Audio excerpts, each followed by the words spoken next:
ये जितने भी फोटोग्राफ्स लगे हैं, सर ने जैसे बताया कि जितने भी इंसान सक्सेसफुल हुए, अगर आप उसकी लाइफ स्टोरी देखेंगे तो कहीं ना कहीं एक मोमेंट आता है जहां पे वो इंसान की जो स्ट्रगल है वो पीक पे हो जाते हैं। वो इस मोमेंट पे आपको डिसाइड करना है कि आपको वहां से यू टर्न लेना है या आपको वहां से आगे निकलना है। इन सब लोगों ने डिसाइड किया कि उनको वहां से आगे निकलना है, एंड दैट इज द फंडा ऑफ लाइफ। सक्सेस उन्हीं को मिलता है जो इस स्ट्रगल वाले मोमेंट से आगे निकलने की सोचता है। जब भी आपको लगे कि आपके सिर पे बहुत मुसीबत है, जब भी आपको लगे कि आप हर तरह से गिर चुके हैं, जब भी आपको लगे कि आपके पास कोई ऑप्शन नहीं है, तब एक चीज आप अपने दिमाग में लाइएगा कि यही मोमेंट है जहां से आपकी तकदीर बदलने वाली है। क्योंकि डायमंड जो होता है वो जितना ज्यादा घिसता है उतनी ज्यादा उसकी वैल्यू होती है। सोना जो होता है वो जितना ज्यादा तपता है उतनी उसकी वैल्यू होती है। अगर आप जिंदगी में तप रहे हैं, अगर आप जिंदगी में घिस रहे हैं, अगर आपको लग रहा है कि आप हर तरह से मुसीबतों में गिरे हुए हैं, तभी आपकी जो वैल्यू है वो बढ़ने वाली है। और यही मेरा एटीट्यूड रहा है। लोग बोलते हैं कि तुम्हारी फाइनेंशियल कंडीशन ठीक नहीं थी, पापा इलेक्ट्रीशियन थे, मम्मी हाउसवाइफ थी, डायमंड के कारखाने में काम करती थी, उसके बाद उन्होंने मैरिज में रोटियां बनाने का काम किया और उस तरह से मैं पढ़ा। लेकिन जब मुझे पूछा जाता है कि ऐसी कौन सी चीज है आपकी लाइफ में जो आप बदलना चाहते हो, एंड आई सेड नथिंग। क्योंकि अगर वो चीजें नहीं होती मेरी लाइफ में तो शायद आज आपके सामने में नहीं होता। तो अगर लाइफ में प्रॉब्लम्स है, अगर लाइफ में स्ट्रगल है, जैसे सर ने बताया struggle is part of life, and I strongly believe in that. क्योंकि अगर हम दिल्ली में थे, मेरे दोस्त के साथ में निकला बाहर घूमने, तो बोलता है यार ऐसी लाइफ चाहिए, कोई मगजमारी नहीं, आराम से बैठते हैं पूरे दिन एसी वाले कमरे में, बहुत सारे पैसे हैं और कोई टेंशन नहीं, ऐसी लाइफ चाहिए मुझे। मेरे पास ऑप्शन है। बोलता क्या? बोला देख सामने एटीएम का रूम दिख रहा है, एसी वाला कमरा है, बहुत सारे पैसे, कोई मगजमारी नहीं, जॉब ले ले। क्यों आईएएस आईपीएस में दिमाग खराब कर रहा है? अगर स्ट्रगल नहीं चाहिए तो you have to compromise with that life. जब भारत वर्ष का सपना चंद्रगुप्त ने देखा, चाणक्य ने देखा, और उस भारत वर्ष को बनाने के लिए जब ये संघर्ष जारी था, और तब नंद के राजा धनानंद की डॉटर दूरदरा से चंद्रगुप्त को प्यार हो जाता है, और जब चाणक्य उनको बोलते हैं कि नहीं तुम्हें उससे दूर रहना है, तब चंद्रगुप्त बोलता है आचार्य कभी कभी सोचता हूं कि जिंदगी में या ये भारत के सम्राट बनने के लिए इतना त्याग, इतना बलिदान ना देना होता तो।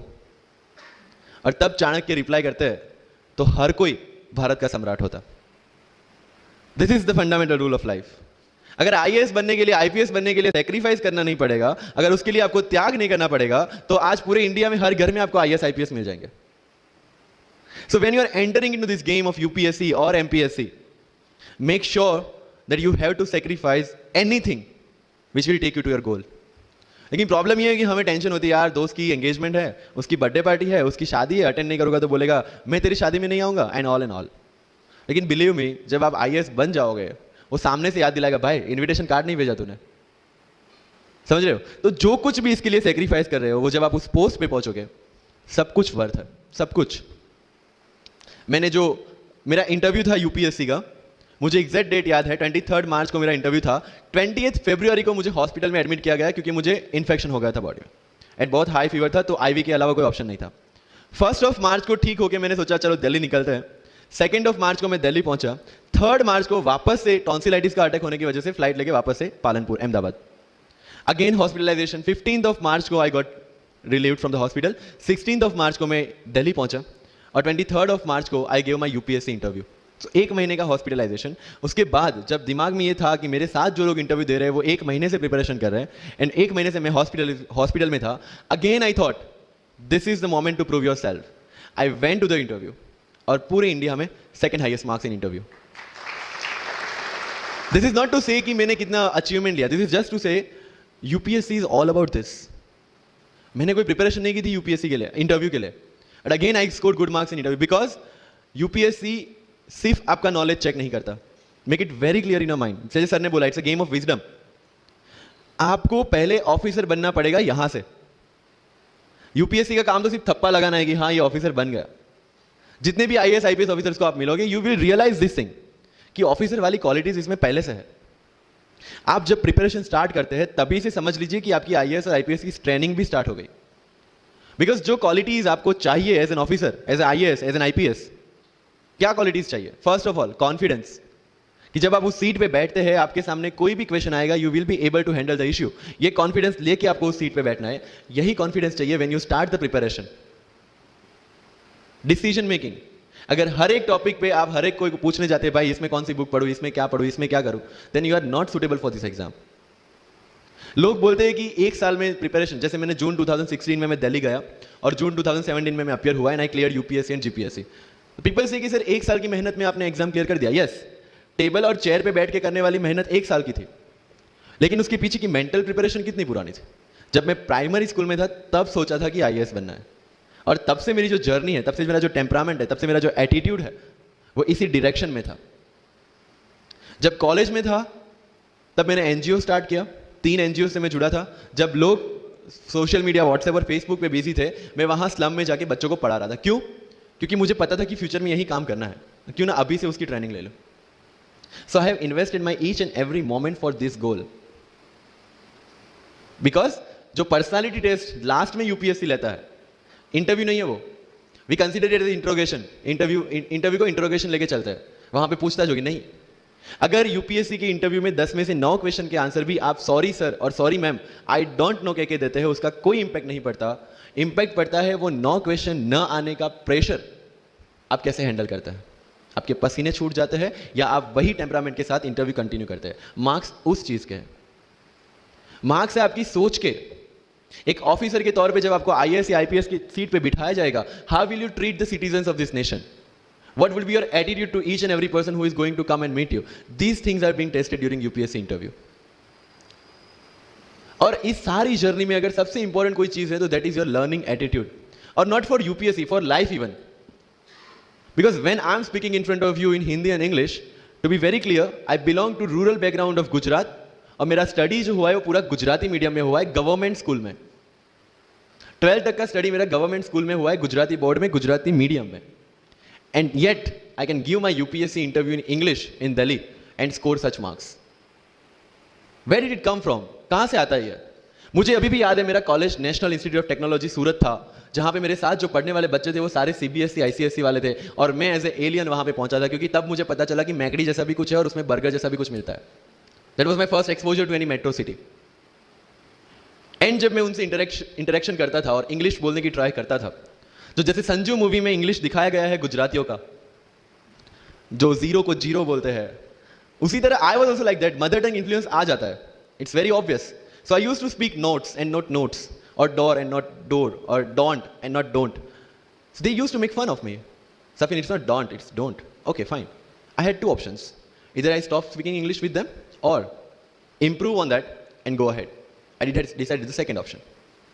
When I started my preparation of civil services, जो इंग्लिश मीडियम में करनी थी, वाजीराम में मैंने कोचिंग किया, जहाँ पे पूरा इंग्लिश मीडियम में था, सारे सब्जेक्ट्स मेरे लिए नए थे। I started from the scratch, I started from the English medium NCERT of standard 5 and 6, Gujarati dictionary, Gujarati to English dictionary, and then I started my preparation. कभी कभी ऐसा होता था कि द हिंदू का पूरा एडिटोरियल पढ़ लिया और उसके बाद आई वाज लाइक कि मैंने क्या पढ़ा। ये होगा, सबके साथ होगा। बट उस जगह अगर आप टिक गए, उस जगह अगर आपने पेशेंस रखा, उस जगह आपने अगर सर्वाइव कर दिया, तो इस एग्जाम में भी सर्वाइव कर जाओगे। क्योंकि यूपीएससी की जो रेस है उसमें कभी भी खरगोश नहीं जीतेगा, इसमें जीतने वाला ऑलवेज कछुआ ही होगा, जो स्लो बट स्टेडी रहेगा। लग जाते हैं 5 साल भी लग जाते हैं, 7 साल भी लग जाते हैं, 9 साल भी लगे हैं लोगों को एग्जाम क्लियर करने के लिए, लेकिन बिलीव में जब रिजल्ट आएगा ना, तो वो सारा सेक्रीफाइस आपको वर्थ लगेगा। आप पढ़िए लोगों के इंटरव्यूज। मैंने क्या किया कॉलेज के 4 साल में, I went through each and every interview of UPSC toppers on YouTube. Ira Singhal से लेकर टीना डाबी मैम तक सबके इंटरव्यूज मैंने देखे। For what? Just to know कि उन्होंने ऐसी कौन सी गलतियां की थी जिससे इनको इतना टाइम लग गया, और मुझे कौन सी गलतियां रिपीट नहीं करनी है। क्योंकि चाणक्य ने कहा है कि दूसरों के एक्सपीरियंस से जो सीखते हैं ना, वो जल्दी आगे आ जाता है, क्योंकि खुद सब कुछ अनुभव करके सीखने के लिए जिंदगी काफी छोटी है। I did the same. 4 साल में हर एक टॉपर का इंटरव्यू देख लिया, चीजें समझ ली कि ऐसी कौन सी चीजें जो इन सब ने की है, और ऐसी कौन सी चीजें हैं जो गलतियां हैं जो इन्होंने की और जो मुझे रिपीट नहीं करनी है। सो जब युद्ध के मैदान में हम उतरते हैं, इस चक्रव्यूह में उतरते हैं, तो अभिमन्यु की तरह नहीं, अर्जुन की प्रिपरेशन के साथ उतरना है कि हमें पता होना चाहिए कि इससे बाहर कैसे निकले। I did the same. College के 4 साल इंटरव्यूज देखे, ब्लॉग्स पढ़े, समझा कि इसमें कॉमन मिनिमम क्या है। वो जो कहानी अगर आपने सुनी हो कि शार्पनिंग द एक्स, रोज अगर आप पेड़ काटने के लिए जाते हैं तो you have to sharpen your axe, otherwise day by day आपकी जो एफिशिएंसी है वो कम होती जाएगी। 4 years in my college I sharpen my x, जिससे 1 साल में मुझे कहीं पे रुकना ना पड़े। This was the strategy.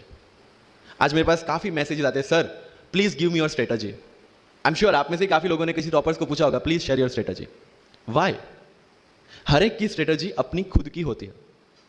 अगर आज 990 लोग यूपीएससी में सिलेक्ट हुए तो यू विल गेट 990 स्ट्रेटजीज, क्योंकि हर एक की स्ट्रेंथ और हर एक की वीकनेस अलग है। You have to understand this. आप कभी डॉक्टर के पास जाते हैं बीमार होके, और कभी डॉक्टर को यह बोला है, सर जो आगे वाले पेशेंट को दी ना, मुझे वही मेडिसिन चाहिए। डिड यू से लाइक दैट? नो, क्योंकि उसकी बीमारी अलग है, मेरी बीमारी अलग है। सेम चीज विद यूपीएससी, आपकी स्ट्रेंथ और आपकी वीकनेसेस अलग है, किसी टॉपर की स्ट्रेंथ और किसी टॉपर की वीकनेसेस अलग है। Why should I walk on the same path, जबकि मुझे पता है कि वो मेरे लिए बना ही नहीं। I have to create my own path. मेरा यूपीएससी का जो बुक लिस्ट है, अगर आप देखेंगे ना, तो यू विल फाइंड कि ये completely out of the box book list है। मैंने कभी लक्ष्मीकांत नहीं पढ़ी। आई नो यूपीएससी फ्रेटर्निटी के लिए ये बहुत बड़ा स्टेटमेंट है। I never read Shankar IAS, I never read Yojana, I never read Kurukshetra. I didn't do writing practice for mains. मैंने मेंस में GS2, GS3, GS4 का एक एक पेपर, एक ऐसे और ऑप्शनल का एक एक पेपर लिखा है। That's all about my writing practice. Because I knew what are my strength and what are my weaknesses. Mains में 3 चीजें होती है, handwriting, speed and content.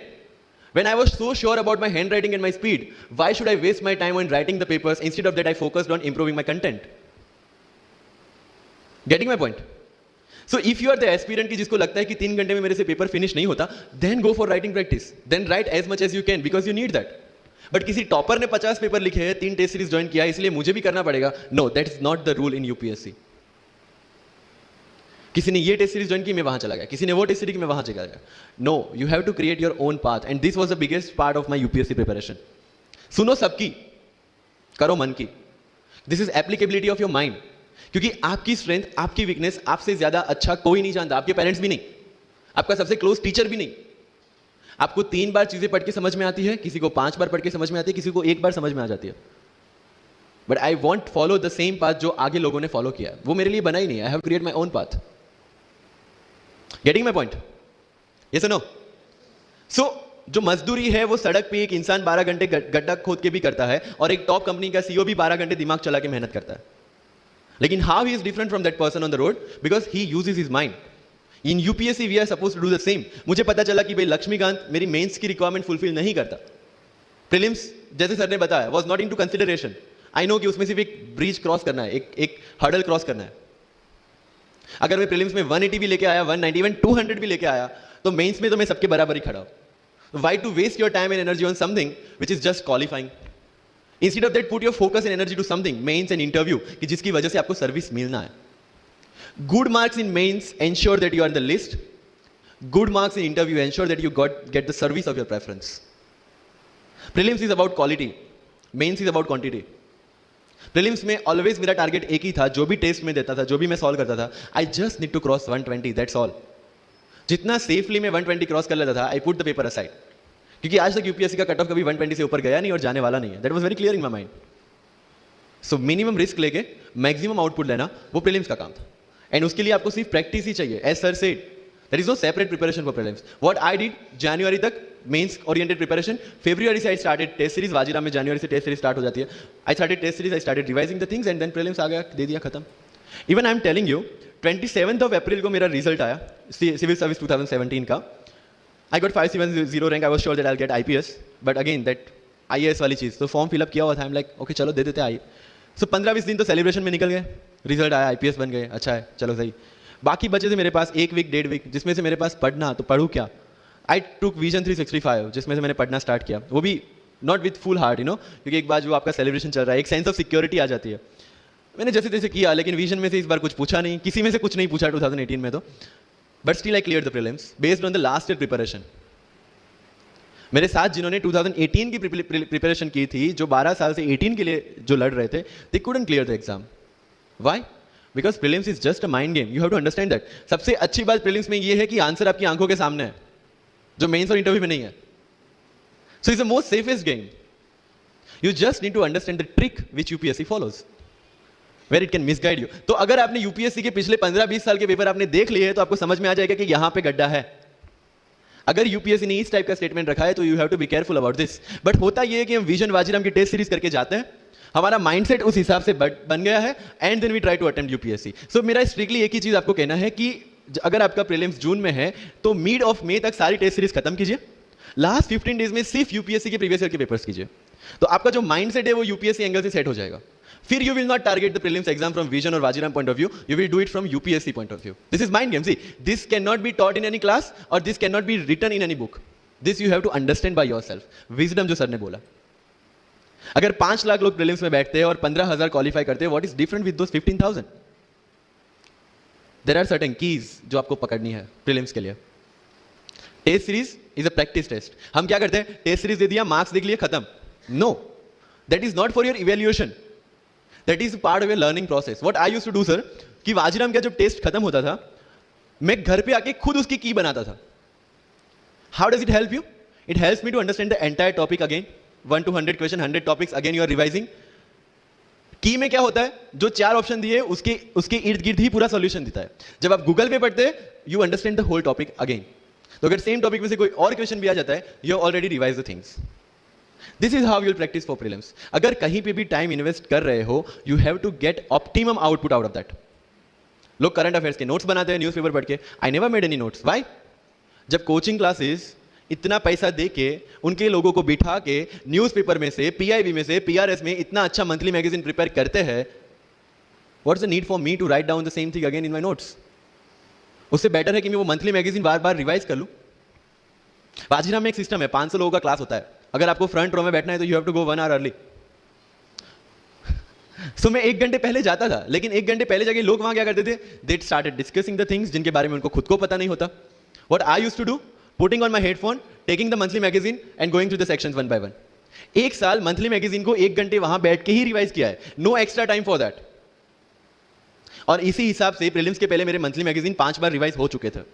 That give you the confidence to go for the prelims exam. Revision, हर बार क्या होता है prelims में जाते हैं, एक क्वेश्चन देखा, 2 ऑप्शन पता है, 2 ऑप्शन नहीं पता है, होता है यूपीएससी में, इट्स वेरी कॉमन। 2 ऑप्शन पता है, that means you have read that topic, 2 options नहीं पता, that means you lack clarity on that topic. ये डिलेमा वाले क्वेश्चंस जितने कम, आइदर आपको आता है और नहीं आता है, दैट्स ऑल। जितने ज्यादा क्वेश्चंस में डिलेमा, उतना आपका रिवीजन ज्यादा चाहिए, उतनी आपकी क्लैरिटी कम है। This is simple test for checking out कि आपकी प्रिपरेशन कहां तक पहुंची है। जब भी टेस्ट लेके बैठो, टॉपिक है, अगर पढ़ा हुआ है तो यू मस्ट नो एवरीथिंग, अगर नहीं पढ़ा है that's not the issue. See, you just need to score 60% or 70% in prelims. Same thing, 50% in mains. So there is no one who can clear the 100% syllabus of UPSC. आज तक UPSC, GPSC दोनों first attempt में clear करने के बाद भी, if I am asked something from medieval India, I don't know anything. पढ़ा ही नहीं मैंने, स्किप कर दिया। मुझे पता है कि अगर 2 क्वेश्चन पूछते हैं प्रीलिम्स में, why to invest such a time on that? Instead of मैं पॉलिटी और इकोनॉमी का रिवीजन ना करूं जिसमें से श्योर क्वेश्चन आने हैं, या फिर मैं इकोनॉमी और एनवायरमेंट ना पढ़ूं जिसमें से 15-20 क्वेश्चन श्योरली आने हैं। Why to waste some time on something which is very uncertain in exam? And believe me, जब मैंने मेडिवल छोड़ा, मैं सर के पास गया था, ही माइट नॉट रिमेंबर, लेकिन मुझे याद है, मैं बोला सर मेडिवल पढ़ूं? बोलते क्वेश्चन पूछते तो नहीं है मेडिवल में, लेकिन मैं ये नहीं कहूंगा कि तुम मेडिवल मत पढ़ो, क्वेश्चन आ गए तो। एंड आई अंडरस्टूड सर, समझदार को इशारा काफी है। I left the portion and 2017 के प्रीलिम्स में एक भी क्वेश्चन मेडिवल से नहीं है।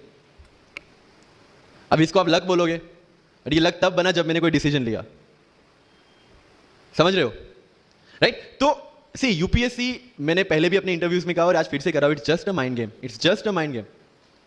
चीजों को समझना है। मेंस में अगर मैंने आंसर राइटिंग नहीं किया तो I should not gate demotivated, because मुझे पता है कि मुझे उसकी जरूरत नहीं है। आपकी जरूरत है, आपको पता होनी चाहिए कि आपको किस चीज में। I was very sure in my mind कि अगर मुझे फर्स्ट अटेम्प्ट में क्लियर करना है तो मुझे कोचिंग चाहिए। That was very clear in my mind. जब मैंने सोचा कि कोचिंग करना है, वाजीराम में करना है, क्योंकि I research a lot about coaching institutions, तब मैं डिसीजन पे पहुंचा कि वाजीराम में करना है। पता चला कि वहां की फीस 1.5 लाख है, रहने का खर्चा 3-3.5 लाख तो आराम से हो जाएगा। मेरे घर में टोटल सेविंग 10,000 से ज्यादा नहीं थी उस time, but I saw the dream, करना है, यहीं से करना है। एंड फिर गांव से एक बिजनेसमैन ने बोला कि ठीक है, you go to Delhi, you pursue your dream, I will finance your expenditures.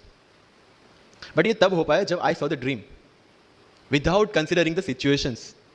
इसलिए ओम शांति ओम का एक डायलॉग जो मुझे सबसे ज्यादा फेवरेट है, अगर किसी चीज को पूरी शिद्दत से चाहो तो सारी कायनात तुम्हें उससे मिलाने की साजिश में लग जाती है। मेरे साथ ऐसा ही हुआ, क्योंकि मैंने शिद्दत से चाहा था यूपीएससी को, और जिस दिन दिल्ली में मैंने पैर रखा था, उसी दिन मेरे दिमाग में क्लियर था कि मेरा फर्स्ट अटेम्प्ट ही मेरा फाइनल अटेम्प्ट होगा। इस मेंटालिटी के साथ